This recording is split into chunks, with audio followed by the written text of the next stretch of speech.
అనుజనులు ఒక విషయాన్ని పదే పదే అడిగితే జరిగిపోద్దని వాళ్ళకి నమ్మకం అట. నువ్వు కూడా ఒక విషయాన్ని దేవుని అస్తమాలు అడిగితే జరిగిపోద్ది అనుకుంటున్నావా? ఆ నమ్మకం ఏమైనా ఉందా నీకు? బిలాం ఎలాగ అడిగాడు, వద్దని చెప్పాడు, మళ్ళీ అడిగాడు, వద్దని చెప్పాడు, మళ్ళీ అడిగాడు. బిలాంకి ఒకటి అన్నాడు, వెళ్ళైతే అన్నాడు, ఎదురుగా కత్తి పెట్టాడు, నరికి పడేస్తున్నాడు బిలాం. ఒక విషయం చెప్పావు, వదిలే, గ్యాప్ తీసుకో, నెరవేర్చలేదు, మళ్ళీ ఒకసారి అడుగు, దేవ ఏంటి నీ చిత్తం, ఆలస్యమైన పర్లేదు, తగిన సమయం మందు సమస్తము సమకూర్చి జరిగించు, నీ చిత్తం మీద ఉందో అర్థం చేసుకునే శక్తి నాకు ఇవ్వ అని అడుగు. అంతేగాని 3 రోజుల నుంచి చేస్తున్నాను ప్రభా, ఇంకా జవాబు రాలేదు ప్రభా, అందరికీ ఆన్సర్ వచ్చింది ప్రభా, నాకు ఇంకా రావట్లేదు ఏంటి ప్రభా, చివరి డేట్ కూడా వచ్చింది ప్రభా, ఏంటి నాకేం అర్థం అవ్వట్లేదు, ఇలాగైతే ఎట్టా ప్రభా, నన్ను ఎలా బతకమండి ప్రభా అని ఇంత యాసదారణ మానే. ఆస్కర్ అవార్డులు ఎవరు ఇక్కడ గుర్తుపెట్టుకో.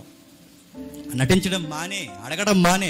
పదే పదే ఒక విషయాన్ని అడిగితే ఆయన నెరవేర్చేస్తాడు అనుకోవడం తప్పు. ఒకవేళ ఆయన ఇస్తే, ఆయన వద్దంటున్న దాన్ని నువ్వు బలవంతంగా అడిగితే ఆయన ఇచ్చేస్తాడు. ఆ తర్వాత దాంతో నీకు చాలా ఇబ్బంది అవుతుంది, గుర్తుపెట్టు. ఆలస్యం అవుతుందంటే ఏదో ప్లాన్ చేస్తాడు ఆయన, జరగనే. కొన్ని విషయాలు దూరం అవుతుందంటే దూరం అవునే, ఏదో మంచి జరుగుతుంది, జరగనే. మన లైఫ్లో ఏది ఆయన చిత్తం కాకుండా ఏది జరగదు. ప్రభా నీ చిత్తమే సిద్ధించుగా, కానీ ఒక అడ్రస్ నేను మెన్షన్ చేశాను కనుక ఖచ్చితంగా నా లైఫ్లో ఆయన ప్లాన్ చేస్తున్నాడు, జరగనే. పదే పదే అడిగితే అన్ని జనులు ఇలాగ అడుగుతారట. ఇలా అడిగితే ఏమైంది చెప్పండి? అన్ని జనులను మీరు కూడా చేస్తే వాళ్ళ ప్రార్థనలకి